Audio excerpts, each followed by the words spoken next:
Welcome to, I was going to say Tales episode 41, but I feel we might as well start a new series and call this Revelations episode 1.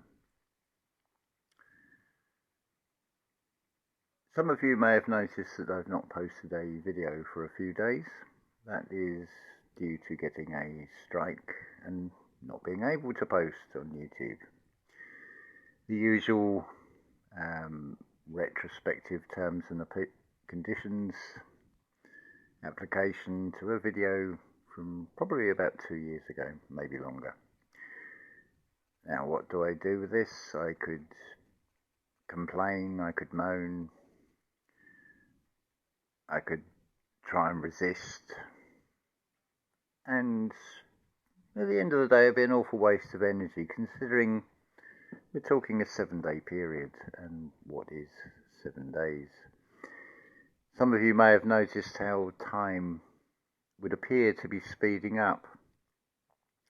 Certainly the case with manifestations. I've managed to, basically from thought request, managed to put on the radio and got just what I've asked for. Namely Bruckner's Symphony No. 8 and Beethoven Piano Concertos 3, 4 and 5. And only today, another sort of reiteration of this. For some reason a song came into my head. I knew it had the word cars in the title. And within the hour, Keith said to me, "You may have heard this song, everybody seems to know it." And it's a song called Fast Cars. Call it coincidence if you want, but what actually is a coincidence? A coincidence, or a series of coincidences, is basically cognitive dissonance. If you look at the definition of what coincidence is, it is two manifestations or two objects or two events where there seems to be no apparent connection, and that is exactly it. It's not happening in the physical realm, but it doesn't make it any less real. It's whether we can see it or not. So I'd like to talk about last Saturday, the 25th of November. I woke on that morning to find the ceiling, the bed, the whole room would appear to be spinning. Of course, I know it's not spinning. I was just feeling dizzy. And this continued on most of the day, but I knew deep inside that it wasn't anything within myself. How do I explain this? It's basically when you can distinguish through a process of elimination as much as anything else. What have I done different with the physical body? What have I ingested different with the physical body over the last 2 previous days, for example, that may have contributed to this dizzy feeling? The answer was a negative. There was nothing that was any different in any particular way. There wasn't an over-exertion of a particular activity. So I couldn't contribute it down to that. From past experience, when something big has happened in the world, be it something that has actually happened, or be it a story and it is just the collective energy of humanity that is being picked up upon, I would feel the earth energies within the torso, particularly around the chest area and the heart. But this was all in the head, as it were, and affecting the senses. To all intents and purposes, if anybody had seen me walking about, you would have assumed that I was probably drunk, intoxicated in some way, but that was not the case. So by process of elimination, what I could feel was it was something astral. And it was only yesterday I was listening to a video. I'm sorry, I've forgotten the name. Pamela, somebody. I will put the link in the description. And her guest, equally, I've forgotten her name as well. I think was it Nancy? Anyway, that's not really relevant as such. But what this lady said was how knowledge will just come. And she said, I need to meditate on what this means, this coming of knowledge. And there's an often quoted saying that you have all the answers within, which does seem, from the superficial and the shallow perspective, or when first heard, to be something somewhat contradictory or impossible.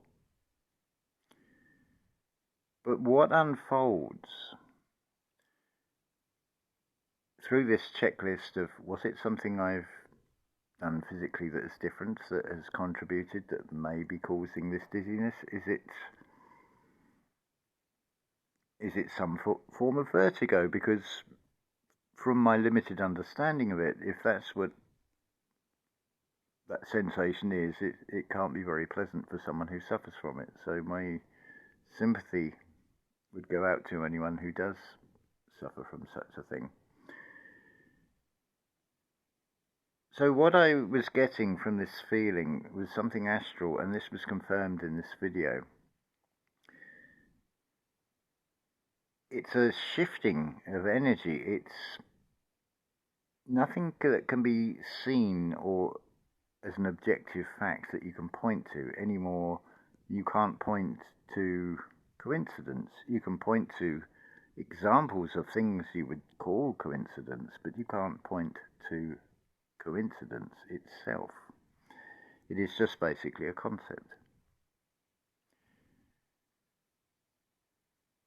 So I had this dizziness, and leaving a comment under this particular video elucidated at least two other people who were suffering, or not suffering, but experiencing the same sensation. Because deep down beyond that was also a feeling that it's nothing to actually worry about, it's just an adjustment that's taking place. And certainly looking at the astrology, January the 1st of 2024 would seem to be a significant marker where there's this bloom of positive energy. By the end of January, all planets will be in forward motion. It's a bloom of energy, and this is just the sleep period, the outgoing tide, to use a term from, what channel was it? The name eludes me. Andrea, no. I'll put the link in the description. It's for the Gemini reading for December, to which I only sort of get 50% of it. I have to listen to Taurus as well, being a cusper. I never fit quite into the category of the one or the other, but it's not a conflict within oneself either. But how does one train oneself or accustomize oneself to being able to distinguish what is physical, a physical sensation, i.e. the body telling, a intuition, gut feeling, a manifestation of, say, pains in the chest or something in the mind? There's a pattern to that, which I'm sure you can see. It's like a rising, starting with the lower sensation, the gut feeling, and then it rises up to the heart, to the throat, to the mind. So perhaps the best inroads to discover this perception, I can go off on a slight tangent here. There's a series of lectures by Manly P. Hall on General Albert Pike and morals and dogma, and in that there's talk of symbols. Now, what would you consider to be a symbol? Would you consider a colour to be a symbol?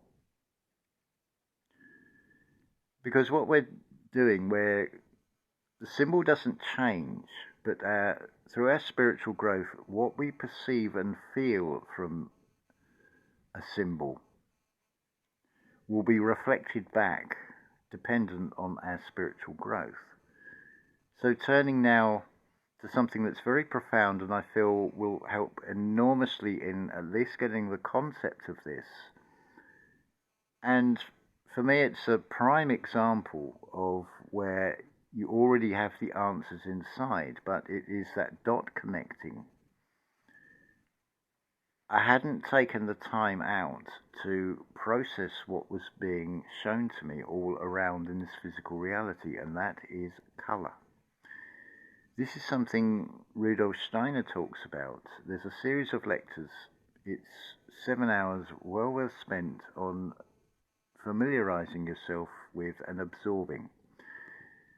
So you can distinguish the object from the colour and get the feeling of the nature of the colour.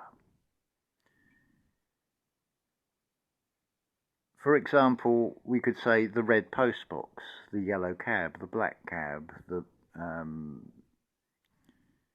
blue box.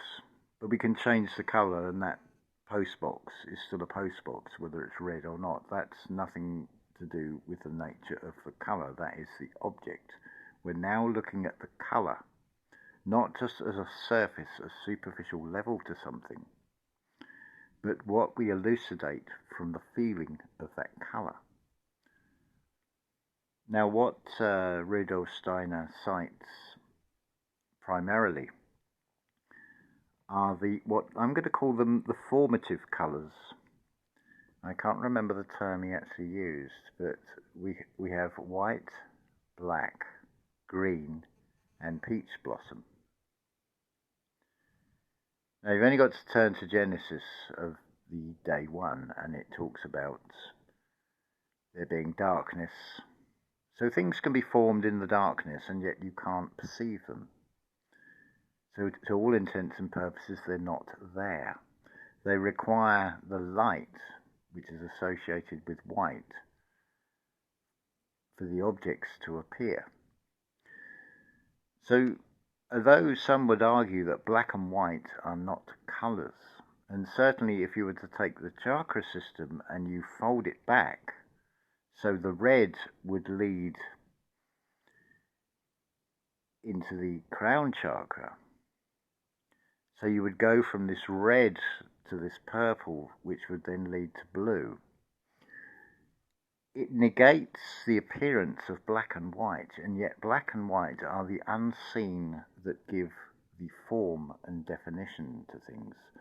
Think, for example, of a tree. You have the colour green. You also have a darker colour in the bark on a tree, where something with time, with a light, becomes more solid, more dense. So that is more illuminated by the black, whereas with the sunlight, it is the contrast, and that's what the black and white is all about. It is the realm where we are in, the realm of duality.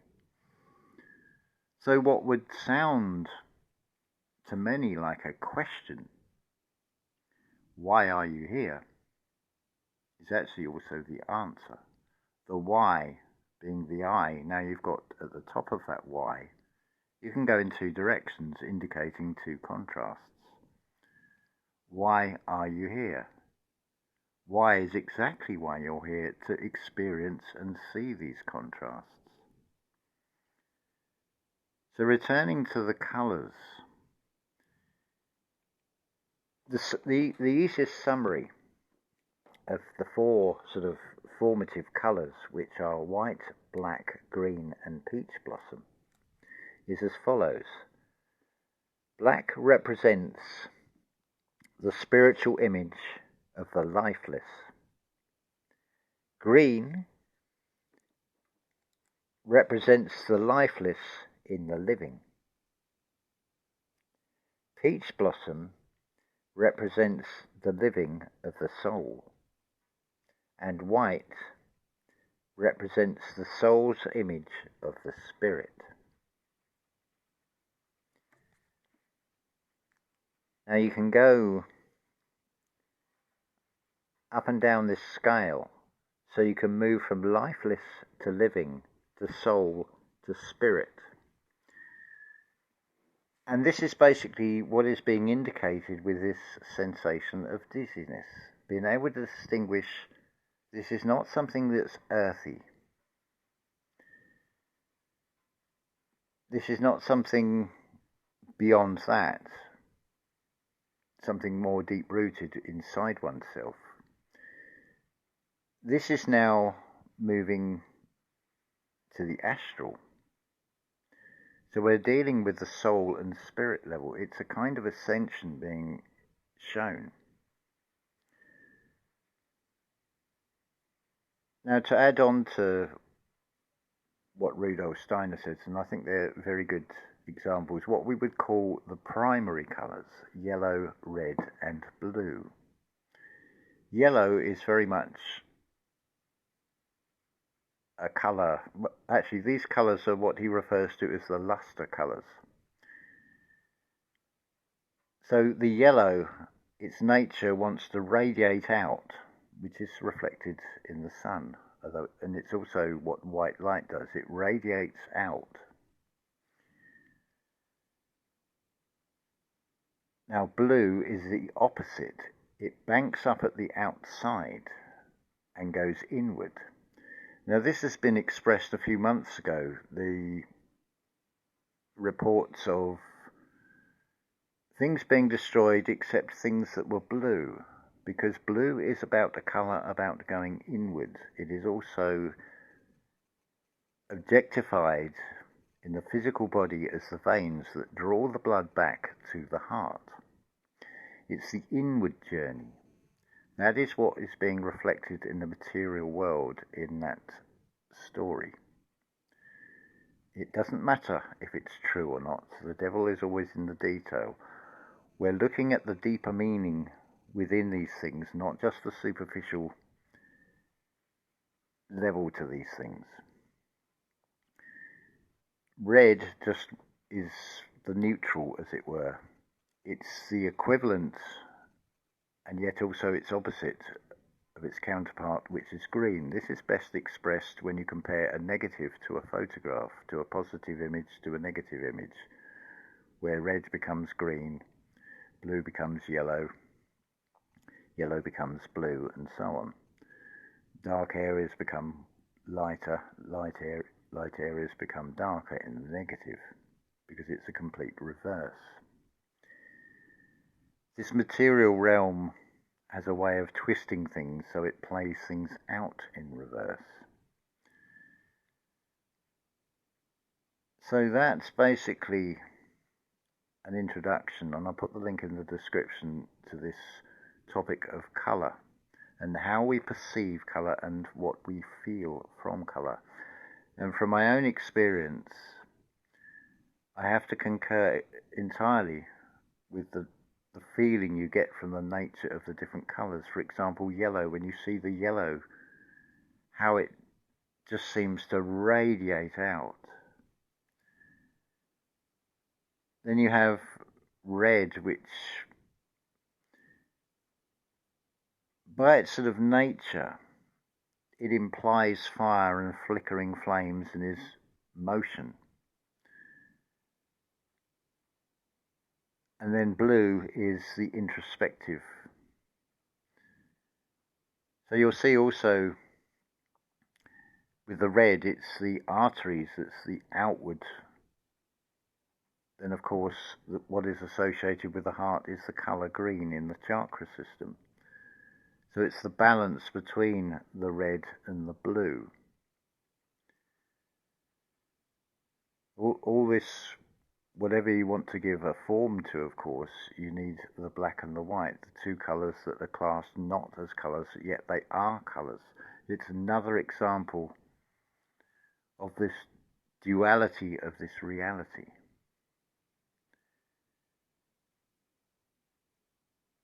It's interesting as well.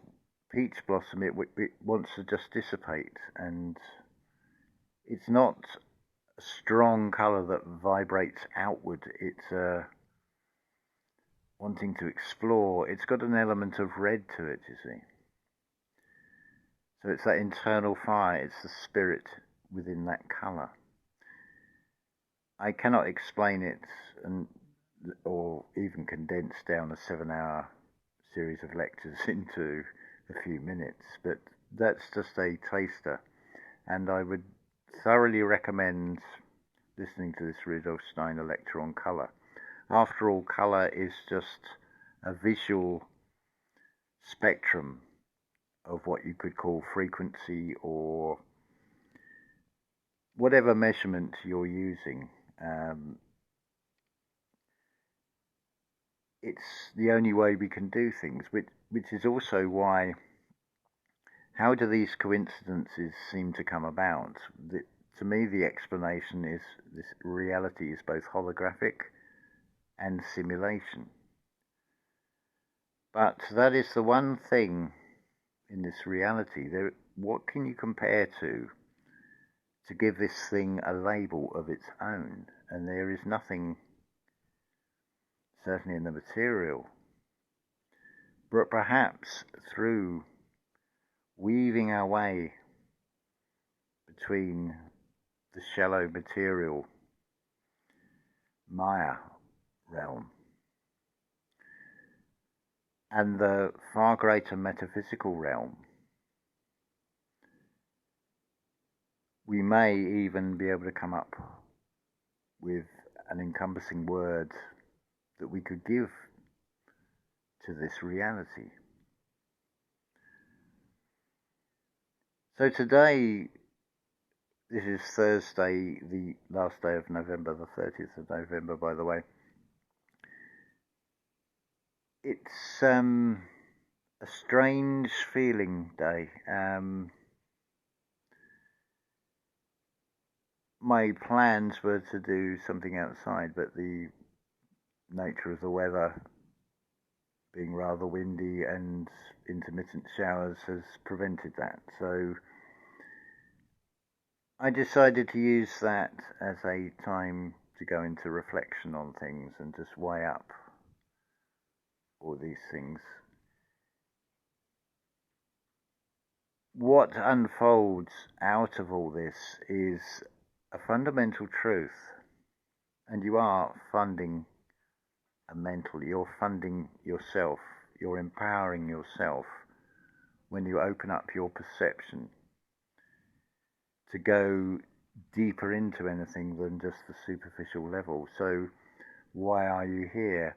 The answer could range from, quote, oh, it's Tuesday, it's 11 o'clock, and I always meet Betty for a coffee on a Tuesday, for example, end quote.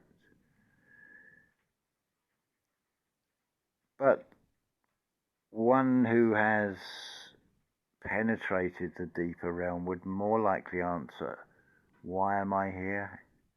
Yes, to see the why, to see the contrast, to just observe and just be.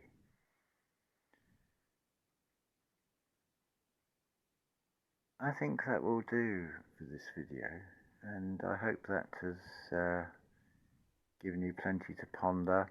And if you have been feeling these astral symptoms, I'm not saying it's going to be restricted to feelings of dizziness. It will depend on the individual, that what you experience. It's whether you can recognize that experience and see it, or rather to feel it for what it is, and not absorb a fear from it, but just to have that inner standing of, we are going through a time of great spiritual change, and everything follows a pattern of starting in the unseen and becomes manifest in the seen. So out of the darkness into the light, as it were. That is being reflected in the astrology, is being reflected in the, what you would call, the awakening of humanity. To what level of perception the average of humanity would be, I have no idea, because I do not have their experiences. I can only tell you from my personal experience. But I hope that going on past basis of feeling symptoms of things in a physical form, like ringing in the ears, for example, or night sweats, anxiety, depression, all these kind of things, and being able to talk about it and share it, it can often help another reach a level of understanding about these things. Likewise with this dizziness I experienced on Saturday. I hope that has brought you some new perception on what the experience you're going through, and hope it's clarified things for you. Until next time, love to you all.